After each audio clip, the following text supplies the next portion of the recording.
ડાંગ જિલ્લાના Saputara police station વિસ્તારમાં થોડા મહિનાઓ અગાઉ નોંધાયેલી એક છેતરપિંડીની ફરિયાદના આધારે સાપુતારા પોલીસ મથકના PIRS પટેલની ટીમે લૂંટેરી દુલ્હન ગેંગનો પર્દાફાશ કરીને કુલ 6 આરોપીઓની ધરપકડ કરી આ ગેંગ લગ્ન કરાવવાના બહાને યુવકોને નિશાન બનાવી લગ્નના ખર્ચના નામે રોકડ પડાવીને છેતરપિંડી આચરતી હતી।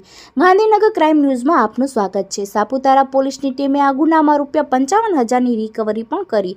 ડાંગ જિલ્લાના સાપુતારા પોલીસ સ્ટેશન હદ વિસ્તારમાં થોડા મહિના અગાઉ એક લૂંટેરી દુલ્હન ટોળકીને લઈ પોલીસ મથકે ફરિયાદ નોંધાઈ હતી, જેમાં લગ્ન કરાવવાના બહાને યુવકને છોકરી બતાવી લગ્નના ખર્ચ માટે યુવક પાસેથી રોકડા રૂપિયા કુલ 1,60,000 પડાવી છેતરપિંડી કરવામાં આવી હતી। ત્યારે સાપુતારા પોલીસ મથકના PIRS પટેલની પોલીસ કર્મીઓની ટીમે મહારાષ્ટ્રીયન પહેરવેશ પહેરી મરાઠી ઓળખ બનાવી લૂંટેરી દુલ્હન ગેંગને ગલકુંદ ગામ ખાતેથી ઝડપી પાડી હતી।